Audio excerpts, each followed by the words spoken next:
Hello viewers, welcome back to my channel again. Mukul explore Adda में आप सभी का स्वागत है। बताना चाहूँगा आपको आज की इस वीडियो में हम बात करने वाले हैं हेलीकॉप्टर बुकिंग को लेके। हालांकि बता दूं कि अभी ऐसी कोई गाइडलाइन नहीं आई है जिसमें मेंशन हो कि बुकिंग कब से स्टार्ट हो रही है, लेकिन इस वीडियो में आपको पता लगेगा कि जो लास्ट टाइम की बुकिंग थी उसमें क्या क्या मांगा गया था, कहाँ से चलती है, कितना फेयर था और सब डिटेल कि हम कहाँ रहेंगे कहाँ नहीं रहेंगे, ये सब जानकारी आपको मैं देने वाला हूँ इस वीडियो के माध्यम से। शुरू करने से पहले कहना चाहूँगा कि जो कोई व्यूअर, जो कोई श्रद्धालु अभी चैनल पर नया है और सब्सक्राइब नहीं किया है तो पहले कर लें, ताकि जब भी कोई भी नोटिफिकेशन आए वीडियो की अपलोड हो सबसे पहले आप तक पहुंच सके और आप उसको देख सकें। चलिए स्टार्ट करते हैं आज की वीडियो। हेलीकॉप्टर बुकिंग जो है हमारी यात्रा को बहुत आसान बनाती है, सबसे अच्छी बात तो यही है। तभी हम लोग बात करते हैं बुकिंग की। दूसरा, जिन्होंने परमिट नहीं निकाले और जिस डेट को जाना चाहते हैं तो परमिट नहीं है, जा नहीं पाएंगे, तो एक ऑप्शन हमारे पास क्या रहती है कि हेलीकॉप्टर बुकिंग करेंगे और चले जाएंगे। क्योंकि हेलीकॉप्टर टिकट अपने आप के अंदर परमिट होता है, उसके लिए हमें अलग से परमिट नहीं बनवाना पड़ता। लेकिन हाँ, बता दूं आपको कि अगर आपको हेलीकॉप्टर यात्रा करनी है तो उसके लिए आपको मेडिकल आपको दिखाना पड़ेगा, अपलोड करना पड़ेगा। सबसे पहले जानते हैं कि हम हेलीकॉप्टर बुकिंग के लिए हमें क्या क्या डॉक्यूमेंट्स चाहिए। उसके बाद हम बात करेंगे कि हेलीकॉप्टर हमें कहाँ से मिलेगा, कहाँ पर जाएंगे, कहाँ पे उतरेंगे और कितना उसका फेयर था लास्ट 2022 यात्रा के अंदर, ताकि आपको आइडिया हो जाए कि जो इस साल यात्रा का जो फेयर रहने वाला है वो उसके लगभग आसपास रहेगा। कम तो नहीं होता, ऑब्वियस सी बात है कि एक बार महंगाई रेट बढ़ गया तो कम नहीं होता कभी भी, हाँ बढ़ सकता है, लेकिन आपको आइडिया हो जाएगा कि लास्ट टाइम रेट क्या था, जिससे आप अपनी यात्रा को प्लान कर सकते हैं। हेलीपैड जो है वो बनाए हुए हैं दो जगह पर, एक है बालटाल बेस कैंप पे और एक है पहलगाम बेस कैंप पे। बालटाल जो बेस कैंप है वहाँ से तकरीबन 9.5 किलोमीटर की दूरी पर जगह पड़ती है नीलग्रथ हेलीपैड, जो कि बालटाल बेस कैंप का हेलीपैड है। और वो जो रास्ता है वो छोटा है, जो कि पंचतरनी के लिए निकलता है हेलीकॉप्टर मार्ग से। दूसरा है पहलगाम, जो थोड़ा सा बड़ा है और वो भी निकलता है पहलगाम से, कहाँ पे, पंचतरनी के लिए। एक बात आपको बता दूं कि आप हेलीकॉप्टर बुकिंग कहीं से भी करें, लेकिन आपको उतरना कहाँ पे है, पंचतरनी पे ही है। और पंचतरनी से जो अमरनाथ गुफा का जो रास्ता है वो तकरीबन 5.5 किलोमीटर का है, जो कि हम खच्चर, घोड़े, पालकी द्वारा या फिर पैदल यात्रा करके भी पूरा कर सकते हैं। लेकिन बात यह है कि हमें बिल्कुल वो केव के पास नहीं उतारेगा, मार्जिन होता है 5.5 किलोमीटर का, हमें चलना पड़ता है। अब हम बात करते हैं कि हम बुक कहाँ से करें और कहाँ से नहीं। तो सबसे पहले किराए की बात करते हैं। अगर तो हम चलते हैं बालटाल से, क्योंकि बालटाल से रास्ता कम है तो ऑब्वियसली बात उसका फेयर भी कम रहेगा। और जो लास्ट ईयर फेयर था वो था 2800 रुपये एक तरफा, मीन्स बालटाल नीलगत हेलीपैड से पंचतरनी के लिए जो किराया था वो था 2800 रुपये वापसी का, और अगर जाना है तो भी 2800 रुपये, मीन्स वन वे 2800 रुपया। अगर दो बार आपको आना जाना करना है तो इट मीन्स कि मल्टीप्लाई बाय 2 5600 रुपये आपका हो गया अप एंड डाउन का। फिर हम बात करते हैं पहलगाम से। तो पहलगाम से जो किराया था वो था 4200 रुपये एक साइड का, तो दो गुना करेंगे तो मीन्स 8400, जो कि अप एंड डाउन का था। अब क्वेश्चन ये आता है कि श्रीनगर तो बहुत दूर है पहलगाम से भी और बालटाल से भी, तो क्या हमारे पास सुविधा है श्रीनगर से जाने की हेलीपैड बालटाल या फिर अपना पहलगाम तक? तो आंसर है हाँ। ये सुविधा जो है लास्ट टाइम शुरू हुई थी और सीधा डायरेक्ट जो था हेलीकॉप्टर बुकिंग दिया था लास्ट टाइम साइन बोर्ड ने, श्रीनगर से लेके पहलगाम तक या फिर श्रीनगर से लेके नीलग्रह तक। उसके बाद फर्दर बुकिंग होती है। तो आपको दो बुकिंग करनी रहेगी। पहले कौन सी? अगर आप श्रीनगर फ्लाइट से आ रहे हैं तो, या ट्रेन से आ रहे हैं तो, या बस से आ रहे हैं तो क्या करें, पहले श्रीनगर से आप बुक करें।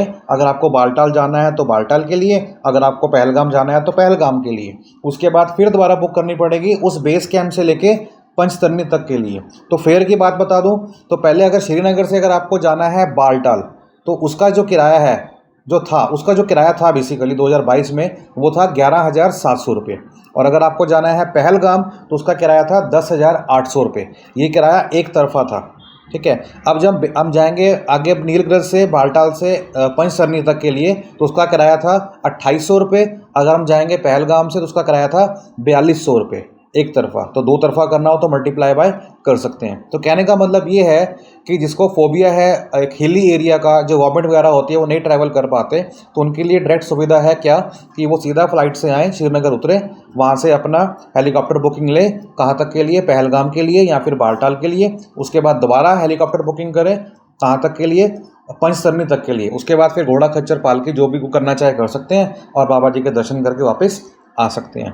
हालांकि हेलीकॉप्टर का जो रेट है, जो टैरिफ है, देखा जाए तो एक नॉर्मल रेट है, एक up to the higher level पे नहीं है। वो क्यों नहीं है आपको बताना चाहूँगा, क्योंकि जो घोड़े खच्चर किराया है वो भी तकरीबन बालटाल से 2500 रुपये के आसपास का एक तरफा।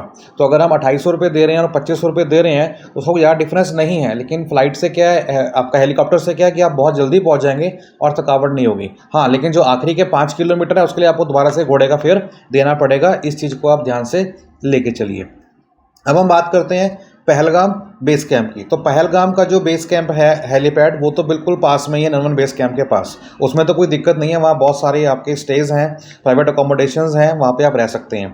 अब बात क्या है कि बालटाल बेस कैंप की। तो बालटाल बेस कैंप पे जाएंगे तो वहाँ पे आपकी सुविधा रहने की भी है, लंगर की भी है। वहाँ कॉटेजेस बने हुए हैं, टेंट बने हुए हैं, डॉर्मेट्रीज बने हुए हैं, कुछ पेड हैं कुछ फ्री हैं, जो कि सेवादार होते हैं, जो कि जगह जगह से आते हैं, हरियाणा से, हिमाचल से, पंजाब से।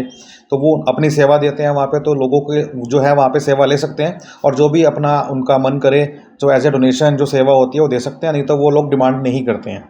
अगर आपको लेकिन सुबह जब आपकी फ़्लाइट होगी तो आपको वहाँ से लेके फिर आपको जाना पड़ेगा नीलगत हेलीपैड तक। इसके लिए आपको तकरीबन 9.5 किलोमीटर का डिस्टेंस पास करना पड़ेगा। उसके लिए आपको फेरे देना पड़ेगा टैक्सी का या फिर शेयरिंग कैब का, जो भी आपका 50 और 200 रुपये होगा। उसका मुझे आइडिया नहीं है कितना है, बट इतना आपको डिस्टेंस कवर करना पड़ेगा।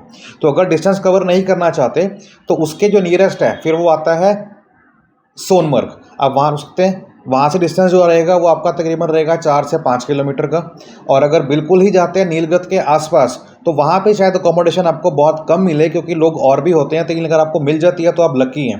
तो प्रेफरेंस आपकी क्या रहनी चाहिए बालटाल के लिए कि आप ट्राई करें नीलगत के आसपास। अगर नहीं होता देन सोनमर्ग के आसपास। अगर वहाँ भी नहीं होता देन फिर प्रोसीड टू कहाँ पे, बालटाल बेस कैंप पे, जहाँ पे आप सभी सुविधाओं का लाभ उठा सकते हैं और भोले बाबा के गुणगान भी कर सकते हैं। जहाँ पे शाम को या दिन में डीजे होते हैं, भक्त वहाँ पे नाचते हैं, घूमते हैं, एक अच्छा टाइम वहाँ पे लगता है और बाकी फीलिंग आती है, वाइब्स आती है कि हाँ हम लोग नगरी आए हैं भोले के। और बाकी मतलब शब्द नहीं बयान कर पा रहा, क्योंकि मैं कहते कहते भी मुझे अपने वो दिन याद आ गए जब मैं लास्ट ईयर गया था।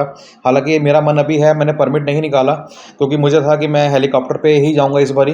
लेकिन देखते हैं, अभी हेलीकॉप्टर बुकिंग होगी तो मैं बुकिंग करूंगा, उसकी वीडियो बनाऊंगा। तो आप मेरे साथ बने रहें और जैसे ही खुलती है उसकी वीडियो आएगी। लेकिन आप एक चीज़ को और नोट कर लीजिए कि बुकिंग के टाइम पर आपको क्या चाहिए, मेडिकल सर्टिफिकेट आपके पास होना चाहिए।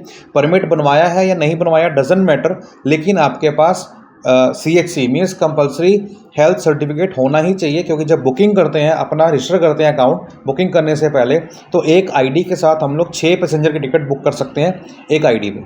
और उस 6 पैसेंजर की डिटेल हमें एंटर करनी होती है। क्या, आधार कार्ड को करना पड़ेगा अपलोड मीन्स आईडी प्रूफ, और दूसरा हमें करना पड़ेगा CHC means compulsory health certificate, ये भी हमें करना पड़ेगा अपलोड।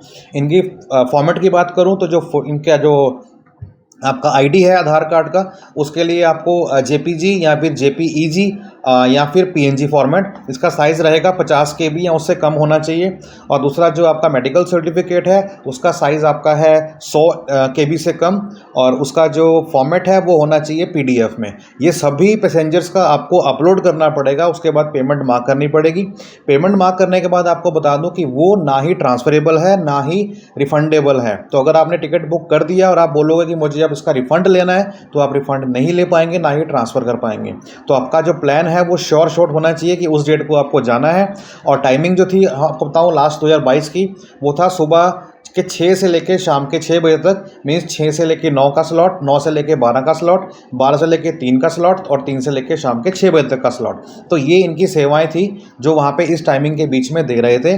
जो श्रद्धालु वहाँ पे चाहते हैं कि रात को स्टे करें सुबह की आरती के लिए, तो वो प्लान करें कि वो 3 से 6 वाले में ही जाएँ या फिर 12 से 3 वाले में ही जाएँ, क्योंकि आपको वहाँ पे एक ऑप्शन मिलेगी रहने के लिए। हालांकि वहाँ पे ठंड है, टेम्परेचर माइनस में होता है, तो उसके लिए आपको कपड़े भी चाहिए और आपको जो बॉडी है वो अलाउ भी करनी चाहिए। तो ये अपनी अपनी श्रद्धा है कि कौन क्या चाहता है। लेकिन मैंने आपको बता दिया कि इस चीज़ के लिए कि हम बुकिंग अगर करना चाहेंगे तो क्या क्या रिक्वायरमेंट चाहिए और कहाँ कहाँ से हम लोग उसको बुक कर सकते हैं। सो उम्मीद करता हूँ जो वीडियो है आपको काफ़ी अच्छी लगी होगी, इन्फॉर्मेटिव लगी होगी। इन्फॉर्मेटिव लगी है तो दोस्तों के बीच में, खास तौर पे श्रद्धालुओं के बीच में ज़रूर आपका फॉरवर्ड कर दें, ताकि वो लोग जो है इसका बेनिफिट ले सकें। और सब्सक्राइब अगर चैनल नहीं किया है तो वो भी कर लें, ताकि जब भी कोई ऐसी वीडियो आए तो उसकी जो नोटिफिकेशन सबसे पहले आप तक पहुँच सके और आप जान सके कि क्या कंटेंट आया है और क्या अपडेट आया है इस यात्रा से जुड़ी खबर को लेके। सो मिलते हैं, तब तक के लिए जय भोलेनाथ।